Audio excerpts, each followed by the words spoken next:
feast of the witch eater. Take 666.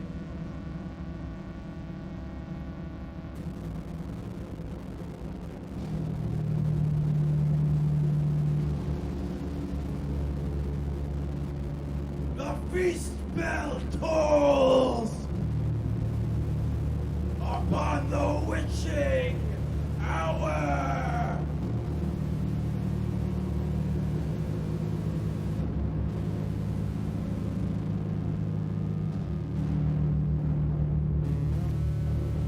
The sorceress runs, but she cannot hide.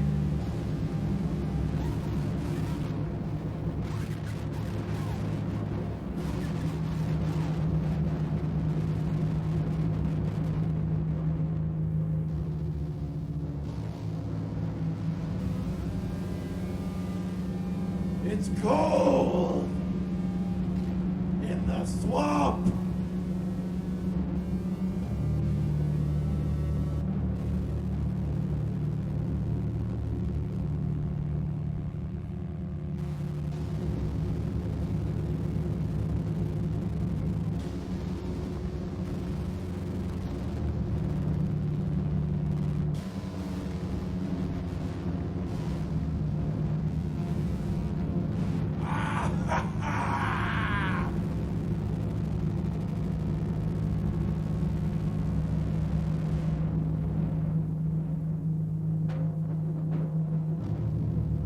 A lust for flesh and blood.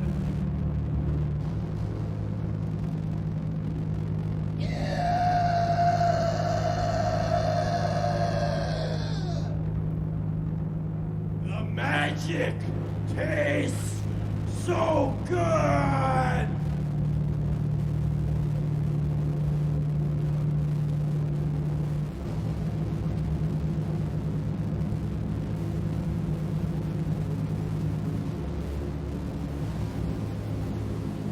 I invite Satan's daughter to dinner.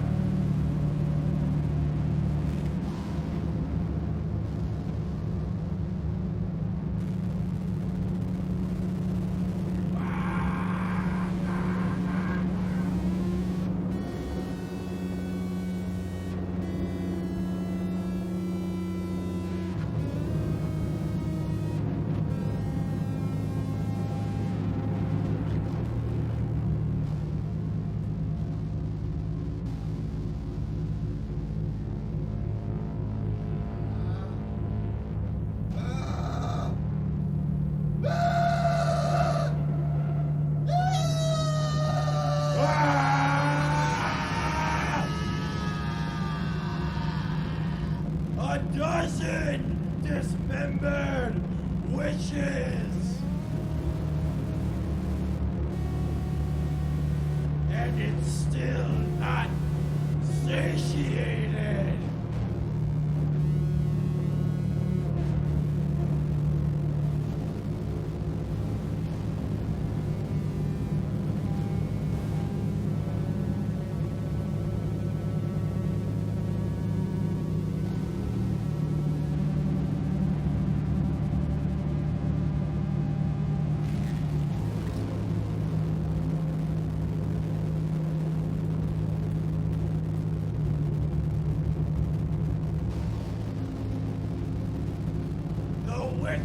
Witchfinder is eaten the same.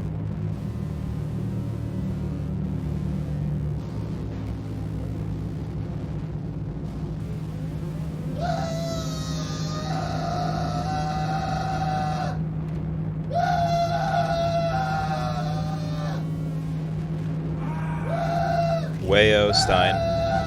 Wayo. Stein is the top dog. An evil meal.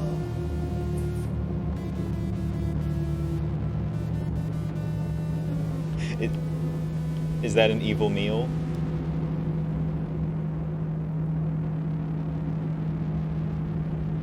kills all night.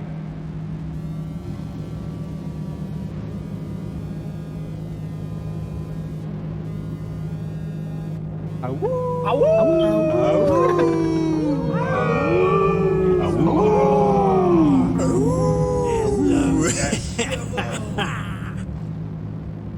to ruined doom. I don't know of any way that I can regulate the sound of the alert, so I hope that was normal. At least it didn't play twice. I'm not sure what the deal is with it playing twice sometimes. Let's go. Hell yeah, let's a goo. Killed by the fiend. For wizard eats.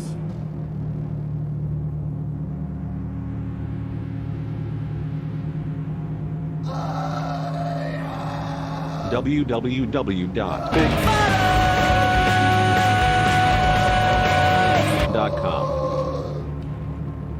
I'm eating some My sunflower seeds soul. right now. It didn't come from the jar, though. It was not in the jar. Devoured by a soul-rending mouth.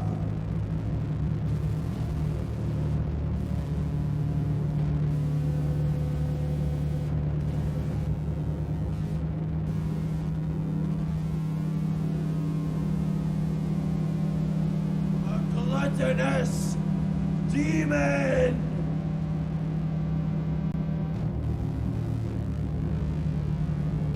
I'm glad you asked. You see, here on the empty jar, there is a jar. And the jar is empty. I don't know what it used to contain. There are many things it could have been, many things that it might have contained. But now it's empty. And what we're going to do is we're going to reach in and we're going to draw something out of the empty jar. Boy!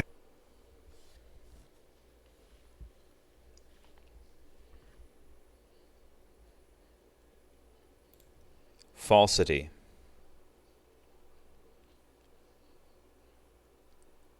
Falsity.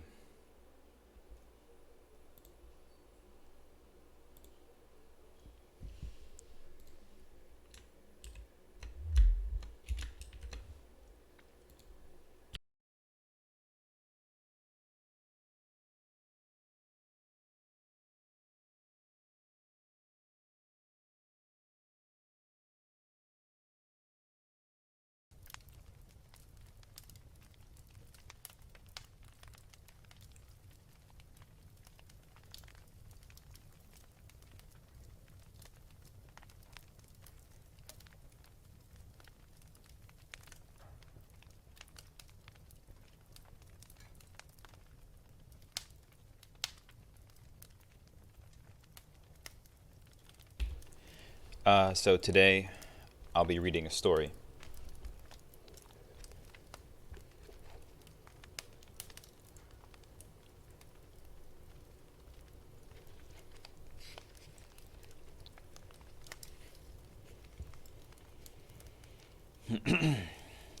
The story is from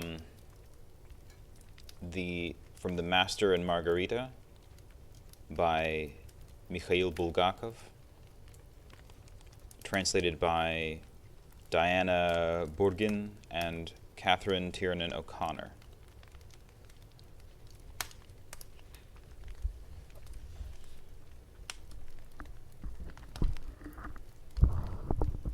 Chapter 2, Pontius Pilate. Early in the morning, on the 14th day of the spring month of Nisan, wearing a white cloak and with a blood-red lining, and shuffling with his cavalryman's gait into the roofed colonnade that connected the two wings of the palace of Herod the Great, walked the procurator of Judea, Pontius Pilate. More than anything in the world, the procurator loathed the smell of rose oil, and everything now pointed to a bad day, since that smell had been pursuing him since dawn. It seemed to the procurator that the palms and cypresses in the garden were emitting a rose scent, and that even the smell of leather gear and sweat coming from the escort contained a hellish trace of roses. From the outbuildings at the rear of the palace, the quarters of the first cohort of the 12th Lightning Legion, which had accompanied the procurator to Yerushalayim, smoke was drifting across the upper terrace of the garden into the colonnade, and this acrid smoke, which signaled that the century's cooks had begun to prepare dinner, contained an admixture of that same oily rose scent. "O gods, gods, why are you punishing me? Yes, there's no doubt about it. It's back again, that horrible, relentless affliction, the hemicrania that shoots pain through half my head. There's no remedy for it, no relief. I'll try not to move my head." An armchair had been set out for him on the mosaic floor near the fountain, and the procurator sat down in it, and without looking at anyone, put his hand out sideways. His secretary respectfully handed him a piece of parchment. Unable to hold back a grimace of pain, the procurator gave a fleeting sidelong glance at what was written on the parchment, handed it back to the secretary, and said with difficulty, "The accused is from Galilee? Was the case sent to the Tetrarch?" "Yes, procurator," replied the secretary. "And what did he do?" "He refused to give a judgment in the case, and sent the death sentence pronounced by Sanhedrin to you for confirmation," explained the secretary. The procurator's cheek twitched, and he said quietly, "Bring in the accused." 2 legionaries immediately left the garden terrace, proceeded through the colonnade, and came out onto the balcony, escorting a man of about 27, whom they stood before the procurator's chair. The man was dressed in a light blue chiton that was old and torn. He had a white bandage on his head that was held in place by a leather thong tied around his forehead, and his hands were tied behind his back. There was a large bruise under the man's left eye, and a cut with dried blood on it in the corner of his mouth. The prisoner looked with anxious curiosity at the procurator. The procurator was silent for a moment. Then he said quietly in Aramaic, "So it was you who incited the people to destroy the temple of Yerushalayim?" The procurator sat stone-like, moving his lips only slightly as he spoke. The procurator was stone-like because he was afraid to move his head, which was seared by hellish pain. The man whose hands were bound took a few steps forward and began to speak. "My good man, believe me." But the procurator, perfectly still as before, and without raising his voice, interrupted him on the spot. "Is it me you are calling a good man? You are mistaken. Word has it in Yerushalayim that I am a savage monster, and that is absolutely true." In the same monotone he added, "Bring Centurion Ratkiller to me." It seemed to everyone that it became dark on the balcony when Mark, the centurion, nicknamed Ratkiller, who commanded the first century, came and stood before the procurator. Ratkiller was a head taller than the tallest soldier in the legion, and so broad in the shoulders that he blocked out the sun which was still low in the sky. The procurator addressed the centurion in Latin. "The criminal calls me good man. Take him away for a moment and explain to him how he should address me. But don't maim him." Everyone except the motionless procurator stared at Mark Ratkiller as he gestured to the prisoner to follow him. Because of his height, Ratkiller was unusually stared at by everyone wherever he went, and those seeing him for the first time also stared because of his disfigured face. His nose had once been smashed by a German club. Mark's heavy boots stamped on the mosaic.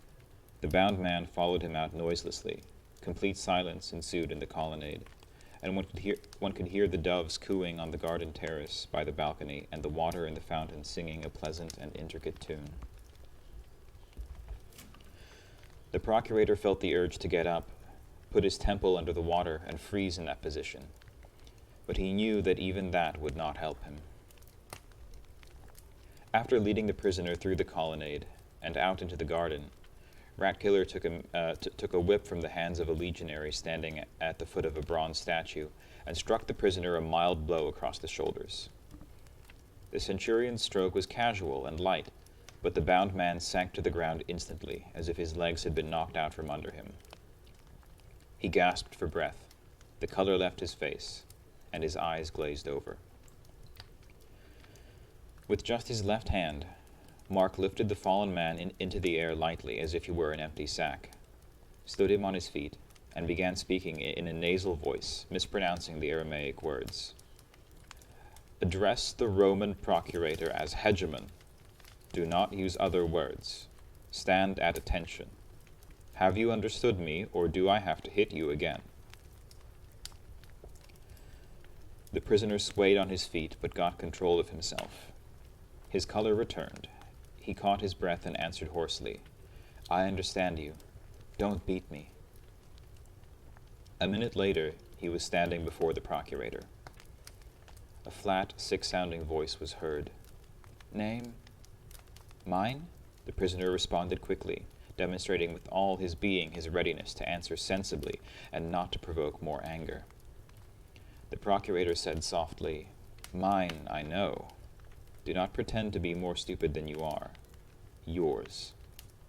"Yeshua," the prisoner replied hurriedly. "Is there a surname?" "Hanotsri." "Where are you from?"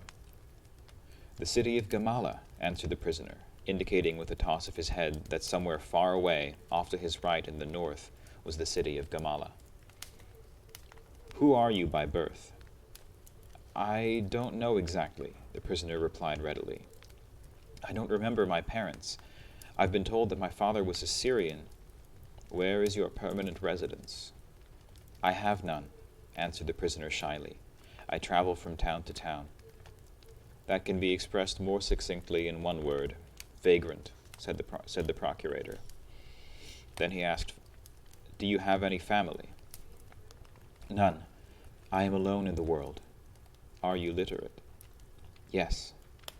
"Do you know any language besides Aramaic?" "Yes, Greek." One swollen lid was raised, and an eye glazed by suffering stared at the prisoner. The other eye remained closed. Pilate began speaking in Greek. "So you intended to destroy the temple building and were inciting the people to do this." Here the prisoner again became animated. The fear disappeared from his eyes, and he began in Greek. "I, good—" The prisoner's eyes flashed with horror at having again almost said the wrong thing. "Never in my life, hegemon, have I intended to destroy the temple, nor have I ever tried to instigate such a senseless action." A look of surprise crossed the face of the secretary, who was bent over a low table writing down the testimony. He raised his head, but then immediately lowered it to the parchment. "All kinds of different people flock into the city for the holiday. Among them are magi, astrologers, soothsayers, and murderers," said the procurator in a monotone, "and liars as well.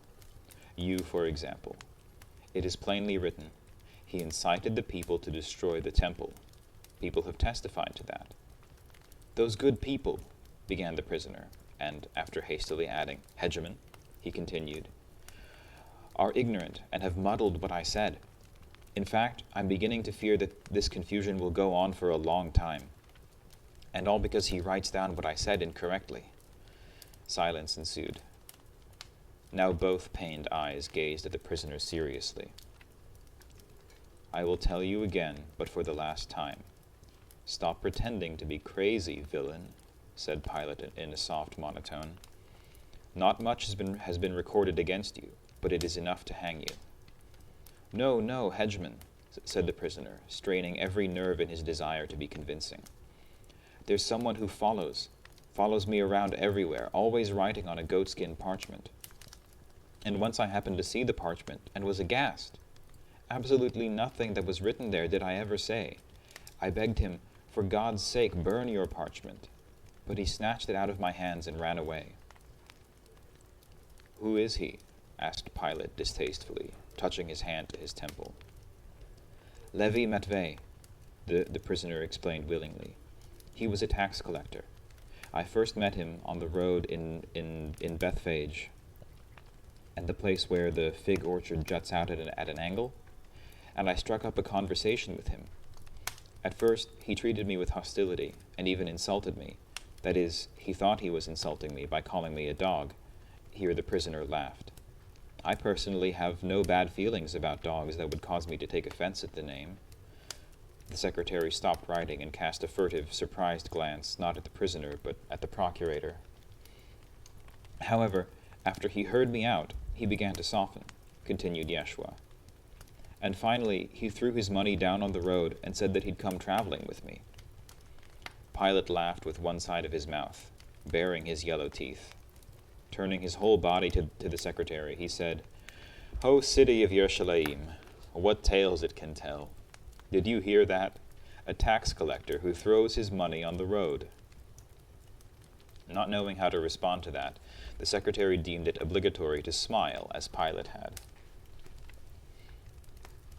"But he said that money had become hateful to him," said Yeshua in explanation of Levi Matvei's strange behavior.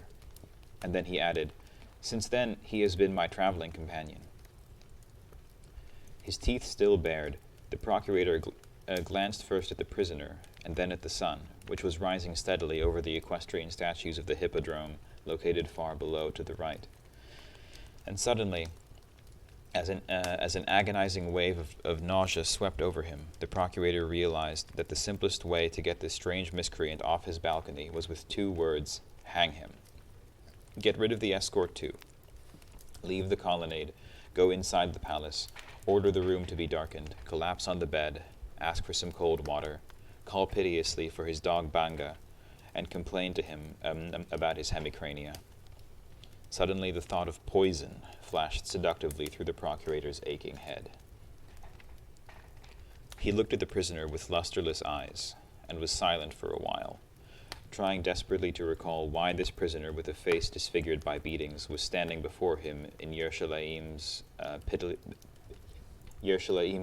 pitiless morning sun, and what other pointless questions had to be addressed to him. "Levi Matvei, did you say?" the sick man asked in a hoarse voice, and shut his eyes. "Yes, Levi Matvei," came the high voice that was tormenting him. "But still, what was it that you said about the temple to the crowd in the marketplace?" The voice of the man answering seemed to pierce the side of Pilate's forehead. Inexpressibly tormenting, that voice said, "I said, Hegemon, that the temple of the old faith will fall, and that a new temple of truth will be created. I said it that way to make it easier to understand. Why did you, a vagrant, stir up the crowds in the marketplace by talking about truth when you have no conception of what it is? What is truth?" And here the procurator thought, "Oh my gods, I am questioning about something irrelevant to the case. My brain isn't working anymore." And again he had a vision of a cup of dark liquid. "Poison, give me poison." And again he heard the voice. "The truth is, first of all, that your head aches so badly, in fact, that you're having faint-hearted thoughts about death. Not only are you too weak to talk to me, but you're even having trouble looking at me. That I, at this moment, am your unwilling executioner upsets me. You can't think about anything, and the only thing you want is to call your dog, the only creature, it seems, to whom you are attached. But your sufferings will soon end, and your headache will pass." The secretary looked goggle-eyed at the prisoner and stopped writing in the middle of a word. Pilate raised his martyred eyes to the prisoner and saw that the sun was already high above the hippodrome. that one ray had penetrated the colonnade and was creeping toward Yeshua's tattered sandals, and that he was trying to step out of the sun. The procurator then got up from his chair and pressed his head with his hands, a look of horror appearing on his yellowish, clean-shaven face. But he immediately suppressed it with an effort of will, and again lowered himself into the chair. Meanwhile, the prisoner went on talking, but the secretary no longer wrote any of it down. He just craned his neck like a goose, not wanting to miss a single word. "Well then, it's all over," said the prisoner, looking kindly at Pilate, "and I'm very glad that it is. I would advise you, Hegemon, to leave the palace for a short while, and take a stroll somewhere in the vicinity, perhaps in the gardens on Mount Elion. There will be a thunderstorm." The prisoner turned and squinted his eyes at the sun. "Later on, towards evening. The walk would do you some good, and I would be happy to accompany you. Some new ideas have occurred to me which may, I think, be of interest to you. And I would be especially happy to share them with you, since you strike me as being a very intelligent man." The secretary turned deathly pale and dropped the scroll on the floor. "The trouble is," continued the bound man, whom no one was stopping, "that you are too isolated, and have lost all faith in people. After all, you will agree, one shouldn't lavish all one's attention on a dog. Your life is impoverished, Hegemon," and here the speaker allowed himself a smile. The secretary now had only one thought: whether or not to believe his own ears. There was no other choice but to believe. Then he tried to imagine in exactly what fanciful way the procurator would express his anger at the prisoner's unprecedented insolence.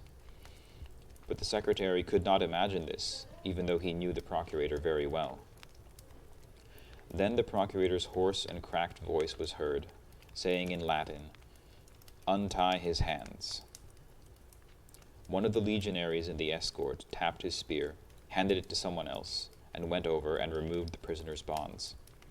The secretary picked up the scroll, deciding not to write anything down for the time being, and not to be surprised at anything. "Tell the truth," said Pilate softly in Greek. "Are you a great physician?"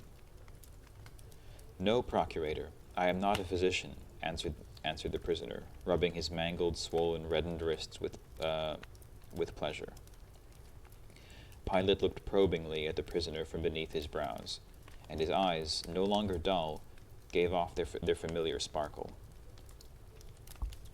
"I did not ask you before," said Pilate, "but do you, perhaps, know Latin too?" "Yes, I do," answered the prisoner. Pilate's yellowish cheeks filled with color, and he asked in Latin, "How did you know that I wanted to call my dog?" "That was very simple," replied the prisoner in Latin. "You waved your hand in the air," the prisoner repeated Pilate's gesture, "as if you were petting something, and your lips—" "Yes," said Pilate. They were both silent for a while. Then Pilate asked in Greek, "And so, you are a physician?" "No, no," was the prisoner's animated reply. "Believe me, I am not a physician." "Well, all right. If you wish to keep it secret, you may do so. It has no direct bearing on the case. So you maintain that you did not incite them to tear down, or burn, or in any other manner destroy the temple?" "I repeat, Hegemon, I did not incite them to any such actions. Do I look like an imbecile?" "Oh, no, you do not look like an imbecile," replied the procurator softly, breaking out in a fearsome smile. "So swear that you did nothing of that kind." "What would you have me swear by?" asked the unbound prisoner excitedly.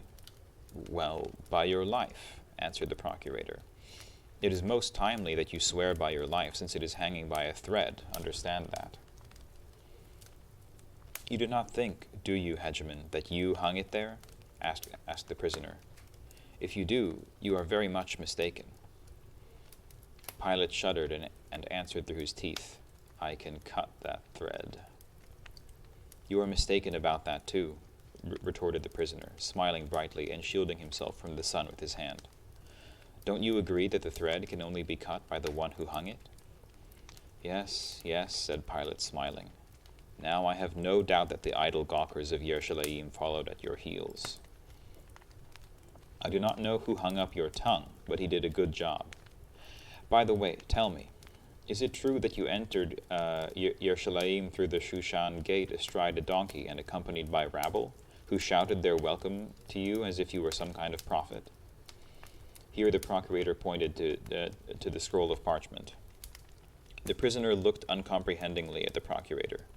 I have no donkey, hegemon, he said. I did enter Yerushalayim through the Shushan gate, but on foot, and accompanied only by Levi Matvei. And no one shouted to me, since no one in Yerushalayim knew me then. Don't you know these people? Continued Pilate, keeping his eyes fixed on the prisoner. A certain Dismas, Gestas, and Bar Rabban? I do not know those good people, answered the prisoner. Is that the truth? Yes, it is. And now tell me, why do you keep using the words good people? Do you call everyone that?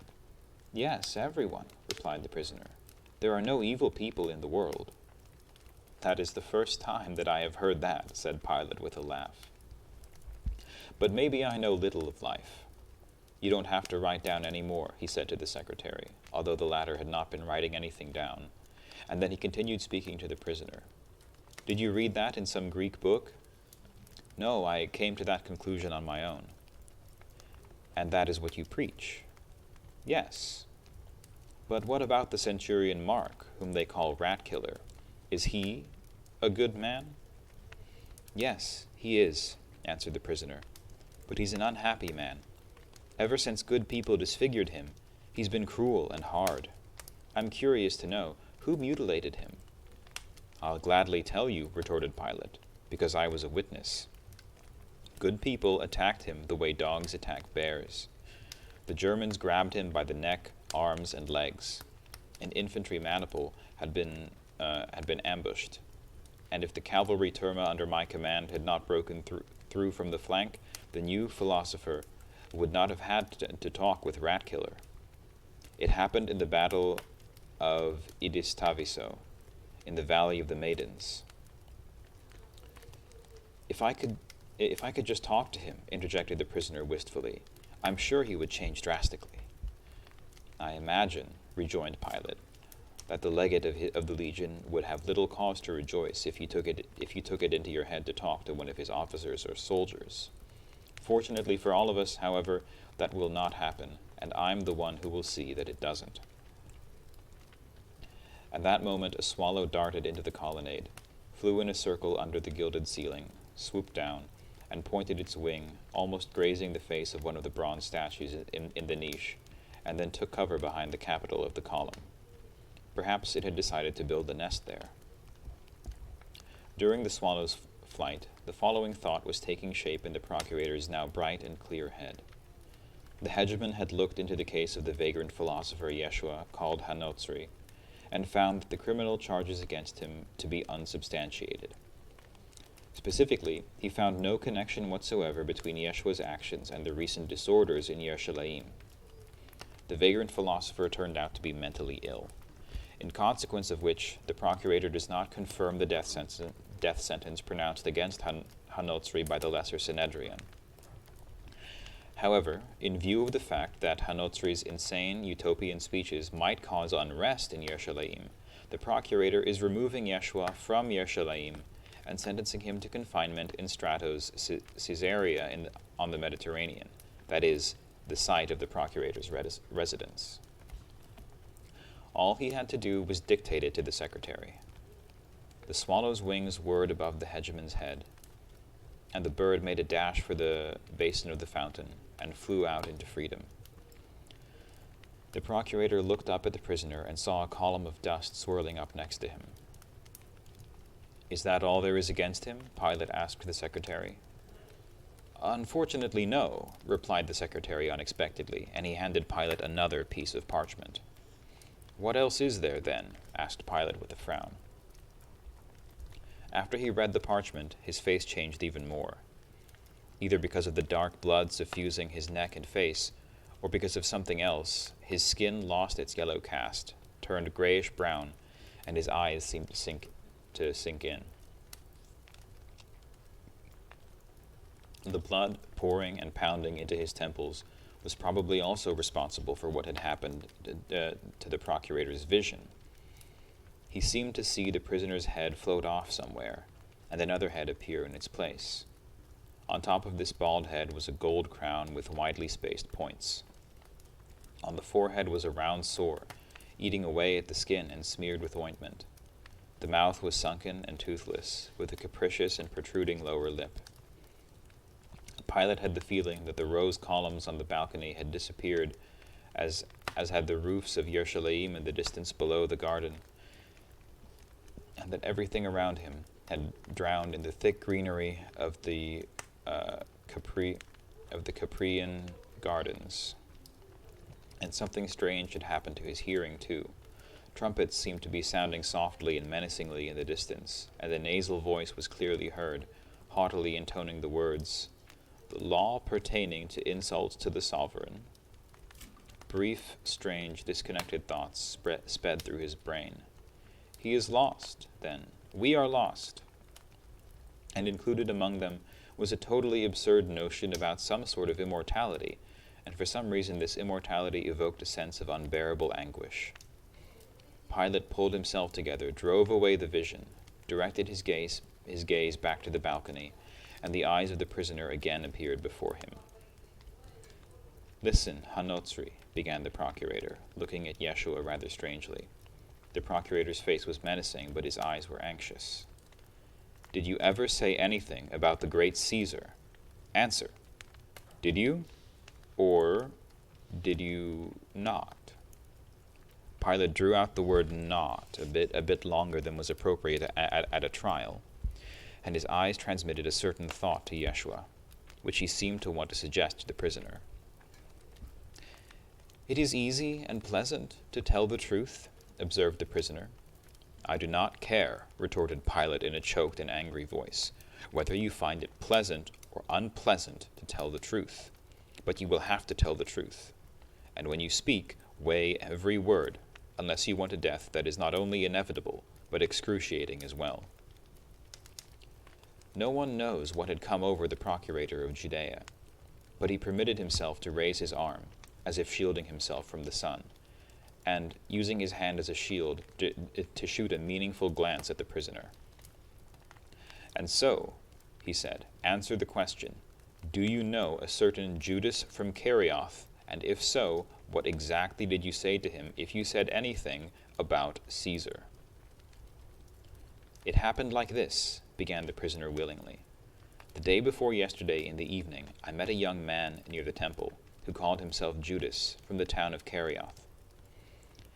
He invited me to his house in the lower city, and offered me his hospitality." "Is he a good man?" asked Pilate, and a diabolical spark flashed in his eyes.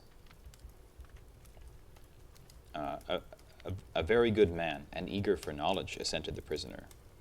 "He expressed a great deal of interest in my ideas, and gave me an enthusiastic welcome." "Lit the candles," said Pilate through his teeth, speaking in the same tone of voice as the prisoner, his eyes glittering. "Yes," continued Yeshua, somewhat surprised by how well informed the procurator was. "He asked me to express my views on the power of the state. That question was of great interest to him." "And what did you say?" asked Pilate. "Or will you reply that you forgot what you said?" But hopelessness already sounded in Pilate's voice. "Among other things," continued the prisoner, "I said that every kind of power is a form of violence against people, and that there will come a time when neither the power of the Caesars nor any other kind of power will exist. Man will enter the kingdom of truth and justice where no such power will be necessary." "Go on." "There was nothing more," said the prisoner, "because it was then that they rushed in, tied me up, and took me off to prison."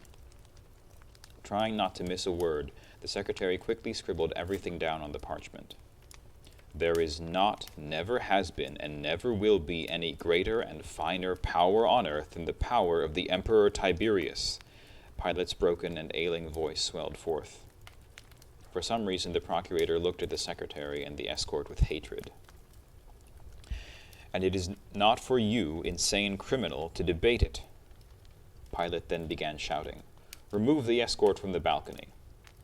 And turning to the secretary, he added, "Leave me alone with the criminal. This is a matter of state." The escort raised their spears, clacking their heavily soled caligas in unison, marched off the balcony and into the garden. The secretary went out after them. For a short while, the only thing that disturbed the silence on the balcony was the song of the water in the fountain. Pilate saw the plate of water swell up over the small pipe, break off at the edges, and fall down in rivulets. The prisoner was the first to speak. "I see that a calamity has occurred, because I talked to the young man from Kerioth. I have a premonition, Hegemon, that misfortune will befall him, and I feel very sorry for him."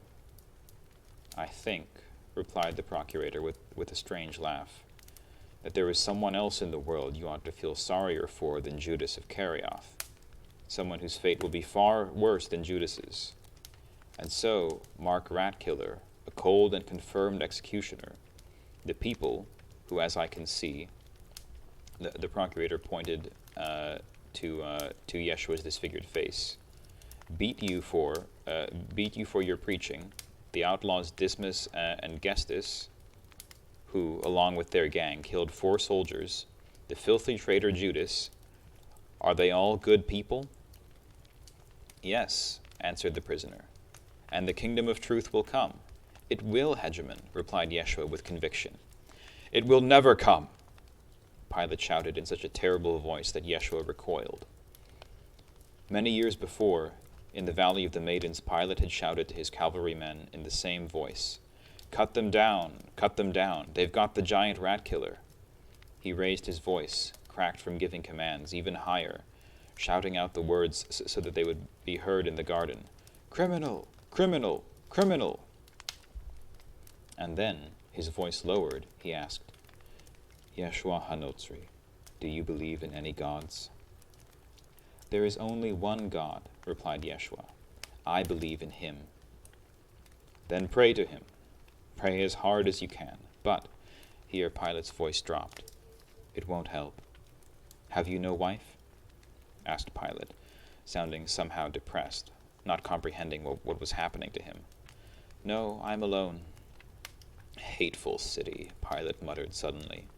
His shoulders hunched as if he were chilled, and he wiped his hands as if he were washing them. "You would have been better off, really, if they had cut your throat before you met Judas of Kerioth." "Couldn't you let me go, Hegemon?" asked the prisoner suddenly, and his voice became anxious. "I can see that they want to kill me." Pilate's face convulsed in a spasm. He turned the inflamed, bloodshot whites of his eyes toward Yeshua and said, "Do you suppose, you poor wretch, that the Roman procurator will release a man who said what you said? Oh, gods, gods!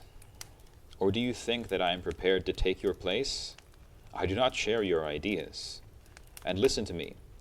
If after this you say even a word, or try and talk to anyone, beware of me. I repeat, beware." "Hegemon, be quiet!" screamed Pilate, his crazed eyes following the swallow that had flown back onto the balcony. "Come here," he shouted. When the secretary and the escort returned to their places, Pilate announced that he was confirming the death sentence passed by the Lesser Sanhedrin upon the criminal Yeshua HaNotzri, and the secretary copied down what Pilate said. A minute later, Mark Ratkiller stood before the procurator. The procurator ordered him to hand the criminal over to the chief of the Secret Service, and in doing so pass on the procurator's orders that Yeshua HaNotzri should be separated from the other condemned men, and that, in addition, the Secret Service command be forbidden, under threat of severe punishment, to converse with Yeshua on any subject or answer any of his questions. At a signal from Mark, the escort closed ranks around Yeshua and led him off the balcony. Next to appear before the procurator was a handsome, blond-bearded man with eagle feathers in the crest of his helmet, gold lion heads gleaming on his chest, gold studs on his sword belt, triple-soled sandals laced up to his knees, and a crimson cloak thrown over his left shoulder. He was the legate in command of the legion. The procurator asked him where the Sebastian cohort was currently stationed. The legate informed him that they were on cordon duty on the square in front of the hippodrome, where the sentences pronounced on the criminals would be announced to the people. The procurator then directed the legate to detach 2 centuries from the Roman cohort. One, under the command of Ratkiller, was to escort the criminals to Bald Mountain, along with the wagons carrying the executioners and the equipment for the execution. When the escort reached its destination, it was to join the ranks of the upper cordon. The other century was to be sent to Bald Mountain immediately, and to commence formation of a cordon without delay. To assist in this task, that is, the securing of the mountain, the procurator asked that the legate send an auxiliary cavalry regiment, the Syrian Ala. After the legate left the balcony, the procurator ordered the secretary to invite to the palace the president of the Synedrion, 2 of its members, and the head of the temple guard of Yerushalayim. But in giving the order, he added his request that he wished to speak to the president in private prior to his meeting with all of them. The procurator's orders were executed swiftly and precisely, and the sun, which had been scorching Yerushalayim with unusual fury in recent days, had still not reached its zenith when, on the upper terrace of the garden, near the 2 white marble lions guarding the staircase, the procurator met with the president of the Synedrion and high priest of Judea, Joseph Kaifa. It was quiet in the garden, but after emerging from the colonnade onto the sun-drenched upper terrace of the garden with its monstrous elephant-legged palm trees, the terrace that looked out over the whole city of Yerushalayim, which he detested, with its hanging bridges, fortresses, and most important, the utterly indescribable block of marble with golden dragon scales instead of a roof, the temple of Yerushalayim. The procurator's sharp ears picked up a sound coming from below and far away, from the direction of the stone wall that separated the lower terraces of the palace garden from the city square. It was a low, rumbling sound, above which would shoot from time to time feeble, thin half-moans, half-screams. The procurator knew that there on the square a countless multitude of Yerushalayim's inhabitants had already gathered, stirred up by the recent disorders, that the crowds were impatiently awaiting the pronouncement of the sentences, and that restless water sellers were circulating and shouting out their wares. The procurator began by inviting the high priest onto the balcony to escape from the merciless heat, but Kaifa politely declined, explaining that he could not do that on the eve of a holiday. Pilate pulled his hood over his slightly balding head and began the conversation. It was conducted in Greek. Pilate said that he had reviewed the case of Yeshua HaNotzri and had confirmed the death sentence. Thus, 3 outlaws, Dismas, Gestas, and Bar-Rabban, had been condemned to death and were to be executed that day, along with Yeshua HaNotzri. The first 2, who had conspired to incite the people to rebel against Caesar, had been forcibly detained by Roman authorities and were under the procurator's jurisdiction, and consequently no more would be said about them. The last 2, Bar-Rabban and Hanotzri, were apprehended by local authorities and sentenced by the Synedrion. In accordance with both law and custom, one of these 2 criminals would have to be released in honor of the great holiday of Passover beginning that day. And so, the procurator wanted to know which of the 2 criminals the Synedrion intended to free, Bar-Rabban or Hanotzri. Kaifa inclined his head to signify that he understood the question, and replied, "The Synedrion asks that Bar-Rabban be released."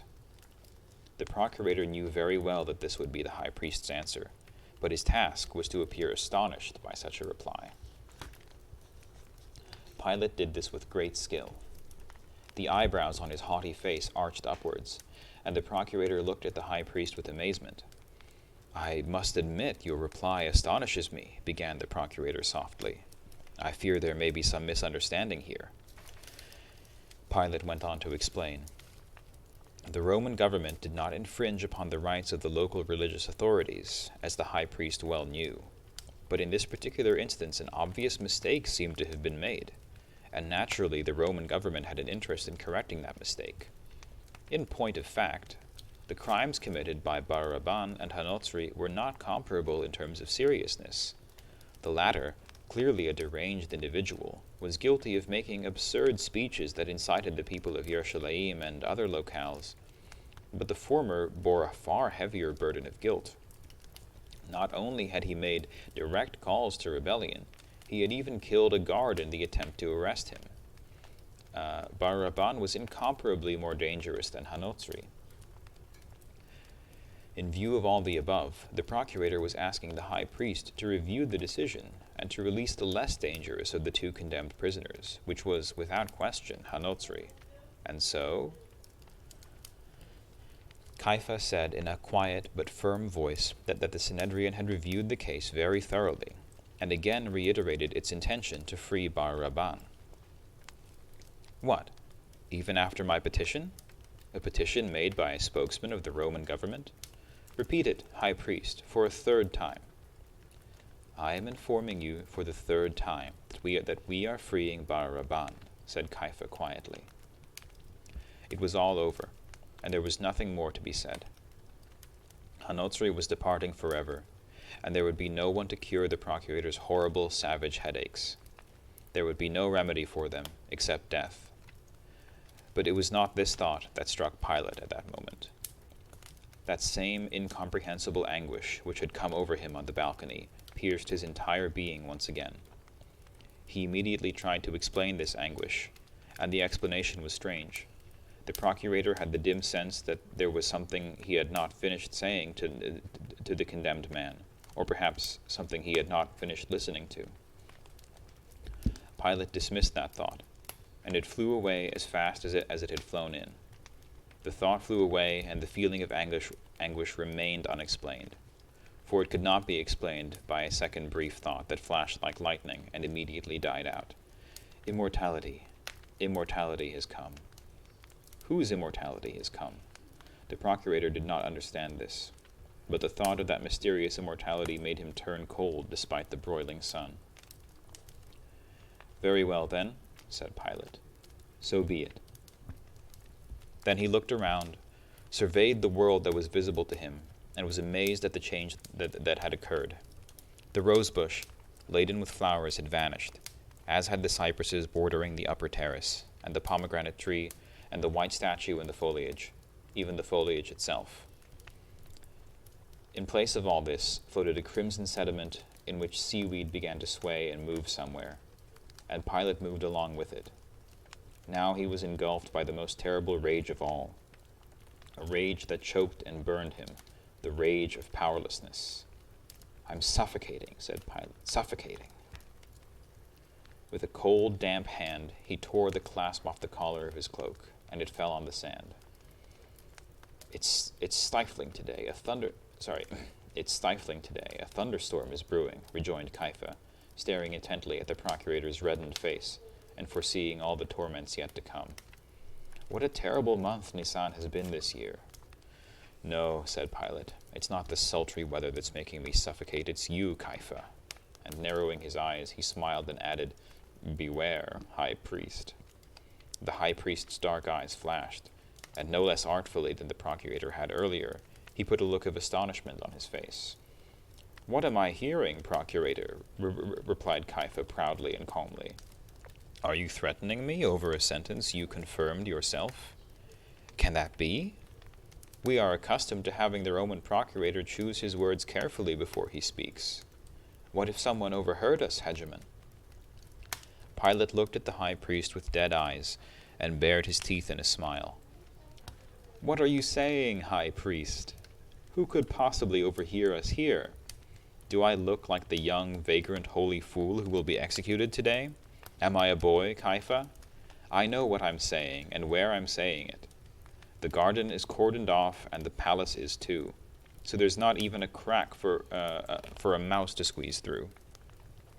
And not just a mouse, but that, what's his name, from Karioth. By the way, do you know such a person, high priest? Yes, if someone like that were to get in here, he would regret it bitterly. You don't doubt what I'm saying, do you, high priest? Know then that from now on you shall have no peace, high priest. Neither you nor your people, said Pilate, pointing far off to the right where the temple blazed on the heights. It is I who am telling you this, Pontius Pilate, knight of the golden spear. I know, fearlessly replied the black-bearded Caiaphas, and his eyes flashed.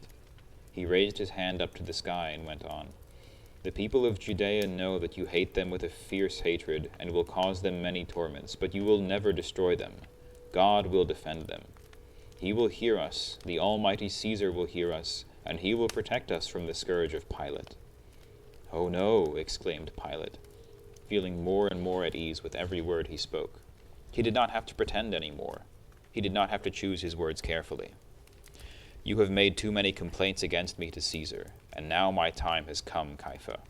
Now I shall relay word, not to the governor-general in Antioch, not to Rome, but straight to Capri, to the emperor himself.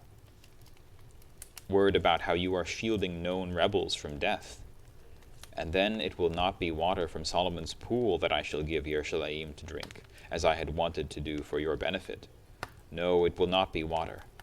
Remember how, because of you, I had to take the shields with the imperial insignia off the walls to transfer troops, and remember how I had to come here myself to see what was going on. Remember my words. What you will see here, high priest, will not be one cohort in Yerushalayim. Oh no! The entire lightning legion will be at the city walls, and so will the Arabian cavalry. And then you will hear bitter weeping and groaning. Then you will remember the Bar Rabban you saved, and you will regret that you sent to death the philosopher who preached peace. The high priest's face had become covered with blotches. His eyes burned. Like the procurator, he smiled, baring his teeth, and replied, Procurator, do you yourself believe what you just said? No, you do not. It was not peace that the rabble-rouser brought to Yerushalayim, and you, knight, know that very well. You wanted to release him so that he would stir the people up, do violence to their religion, and subject them to Roman swords. But I, high priest of Judea, shall not, so long as I live, allow the faith to be profaned, and I shall protect the people. Do you hear, Pilate? And here Caiaphas raised his hand threateningly. Take heed, procurator. Caiaphas fell silent, and again the procurator heard what sounded like the sea rolling up to the walls of the garden of Herod the Great. This noise rose from below up to the procurator's feet and into his face, and behind him, beyond the wings of the palace, was heard the anxious blaring of trumpets, the heavy crunch of hundreds of feet, and the clanking of iron. The procurator now realized that the Roman infantry was already moving out, in accordance with his orders, heading towards the pre-execution parade that was so terrifying to outlaws and insurgents. Can you hear, procurator? Quietly repeated the high priest. Are you really telling me that all this, here the high priest raised both his hands, and the dark hood fell from his head, was caused by that miserable outlaw, Bar Rabban?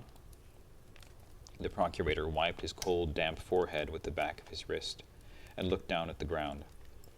Then, squinting up at the sky, he saw that the scorching ball was almost directly overhead, and that Caiaphas' shadow by the lion's tail had shrunk away to nothing. He said quietly and indifferently, It's not long till noon. We got carried away by our conversation, but we must proceed.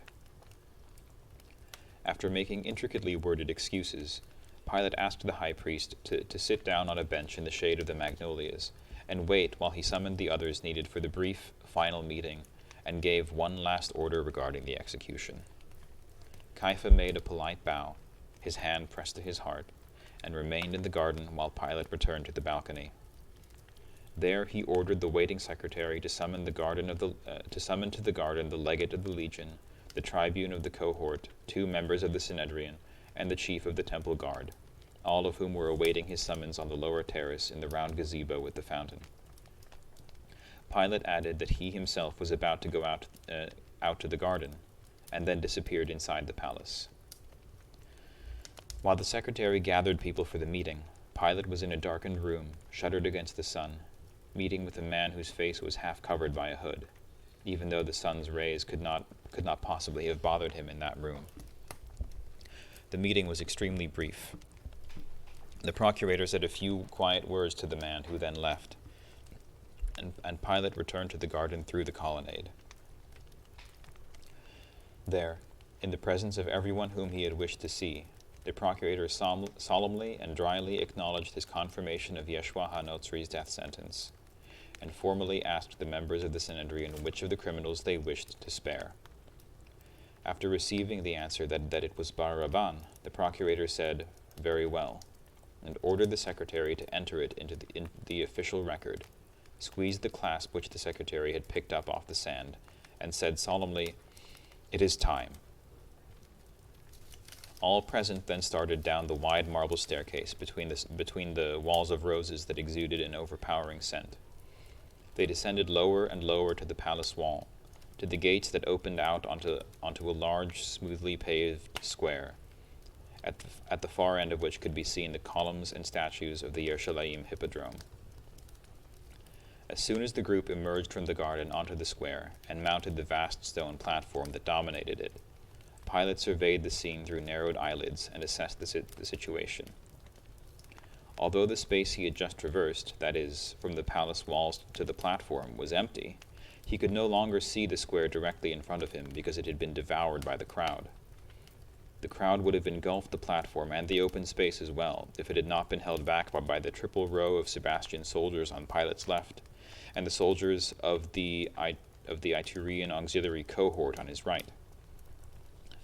And so Pilate mounted the platform, clutching the superfluous clasp mechanically in his fist, and squinting. But the procurator was not squinting because the sun burned his eyes. No, he was squinting because he did not want to see the condemned men who, as he knew very well, were now being led up onto the platform behind him.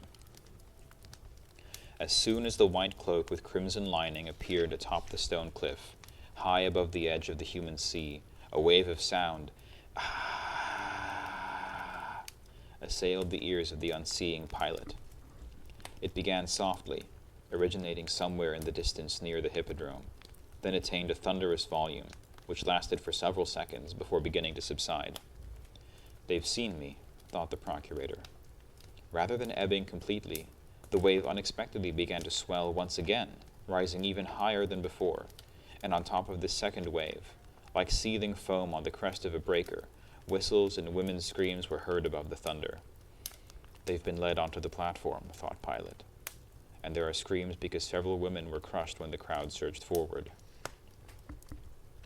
He waited for a few moments, knowing that no force could silence the crowd until it had released all its pent-up emotions and quieted down by itself. And when the moment came, the procurator threw up his right arm, and the noise of the crowd finally subsided. Then Pilate took as much of the scorching air into his lungs as he could, and began to shout. His broken voice carried over the thousands of heads. "In the name of the Emperor Caesar!" His ears were immediately assailed by a choppy metallic din, repeated several times, that came up from the soldiers in the cohorts as they threw their spears and insignia up into the air and shouted out in fearsome tones, "Hail Caesar!" Pilate craned his neck and looked straight up at the sun. A green flame flared under his eyelids, setting his brain on fire, and the hoarse Aramaic words flew out over the crowd. 4 criminals, arrested in Yerushalayim for murder, incitement to rebellion, and abuse of the laws and the faith, have been sentenced to the shameful death of hanging on posts. And the executions shall take place shortly on Bald Mountain. The names of the criminals are Dismas, Gestus, Bar-Rabban, and Hanotzri. Here they stand before you. Pilate pointed to the right, without seeing the prisoners, but knowing that they were there where they were supposed to be. The crowd replied with a prolonged roar that seemed to signify either surprise or relief. When it quieted down, Pilate continued, "But only 3 of them shall be executed, for, in accordance with law and custom, in honor of the Passover holiday, one of the condemned, as chosen by the Lesser Sanhedrin and confirmed by the power of Rome, shall have his contemptible life restored to him by the magnanimous Emperor Caesar." While Pilate was shouting out these words, he was also listening to the deep silence that followed in the wake of the roar. Now not a sigh or a rustle reached his ears, and there was even a moment where it seemed as if everything around him had disappeared completely. The city he detested had died, and he was standing there alone, being scorched by the rays that were shooting down on his upturned face. Pilate held on to the silence for a while, and then began to shout out, "The name of the one whose release you are about to witness is—" Pilate paused again, holding back the name, making sure that he had said everything he was supposed to, because he knew that once he had pronounced the lucky one's name, the dead city would spring to life and nothing he might say subsequently would be audible. "Is that everything?" Pilate whispered wordlessly to himself. "Yes, everything. The name."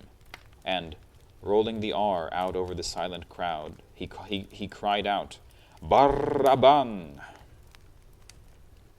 And then it seemed to him that the sun began ringing and burst overhead, engulfing his ears in flame. And raging inside this flame were roaring shrieks, groans, laughter, and whistling. Pilate turned and walked back along the platform to the steps, looking at nothing but the multicolored tiles beneath his feet, so as not to stumble. He knew that a hail of bronze coins and dates was raining down on the platform behind him, and that people in the roaring crowd were climbing on each other's shoulders, crushing each other, trying to see the miracle with their own eyes. A man who was already in the hands of death had been torn from its grip. To see the legionaries remove his bonds, unintentionally causing him searing pain in his arms, which had been dislocated during his interrogation. To see him grimacing and groaning as he smiled an insane, senseless smile. Pilate knew that the escort was now leading the three men with bound hands over to the side stairs in order to bring them out to the road heading west, out of the city, to Bald Mountain. It was only when he was down on the ground, with the platform at his back, that he opened his eyes, knowing that he was safe. The condemned men were out of sight. Blending with the wail of the crowd, which was beginning to die down, were the piercing cries of the various heralds, repeating, some in Aramaic, others in Greek, what the procurator had just proclaimed from the platform. In addition, he could hear the staccato clatter of horses' hooves approaching, and the short, cheerful blast of a trumpet. Echoing these sounds were the sharp whistles of the boys on the rooftops of the street that led from the marketplace to the Hippodrome Square, and by shouts of, "Watch out!" A soldier, standing alone in a cleared part of the square with a badge in his hand, waved at them anxiously, and then the procurator, the legate of the legion, the secretary, and the escort came to a halt. The cavalry ala, picking up speed, galloped out onto the square in order to cut across it diagonally. Bypassing a throng of people, it headed down the lane along the vine-covered stone wall, the shortest route to Bald Mountain. Flying by at a gallop, the commander of the ala, a Syrian, small as a boy and dark as a mulatto, shouted out something in a thin voice as he passed Pilate and drew his sword from its sheath. His vicious, sweaty, raven-black horse shied and reared up on its hind legs. After sheathing his sword, the commander struck his horse across the neck with a whip, steadied it, and rode off down the lane at a gallop. Behind him, in a cloud of dust, rode the horsemen, in rows of three, the tips of their light bamboo lances bobbing up and down. The faces that streamed past the procurator with gaily bared, flashing teeth looked especially swarthy beneath the white turbans. Raising a cloud of dust, the ala tore down the lane. The last one to ride past Pilate was a soldier with the trumpet on his back that glowed in the sun. Shielding his face from the dust with his hand and frowning with dissatisfaction, Pilate moved on, heading for the gates of the palace garden, and following behind him were the legate of the legion, the secretary, and the escort. It was about 10 o'clock in the morning.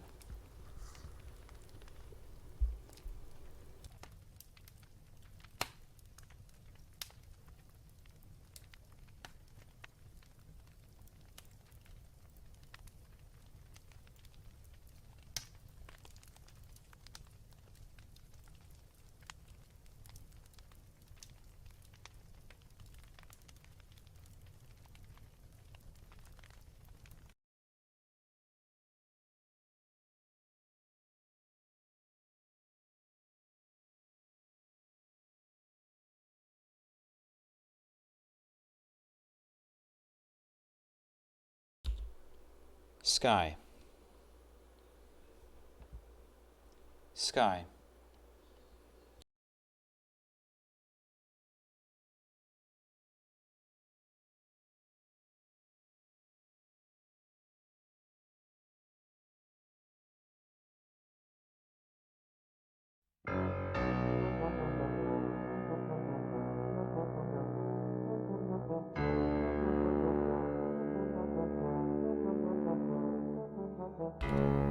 It's time to get a random number.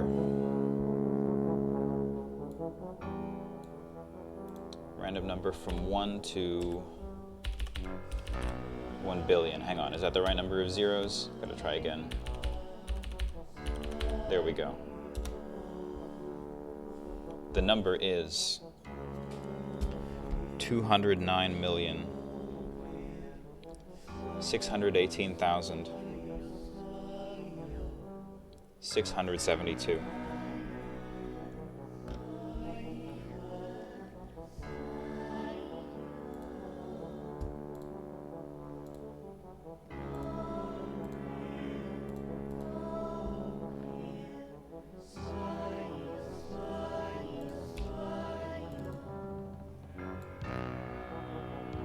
That number again is 209,618,672.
Another successful drawing from the empty jar. And what did we get? What did we get, though? Well, there's nothing for it. The jar was empty.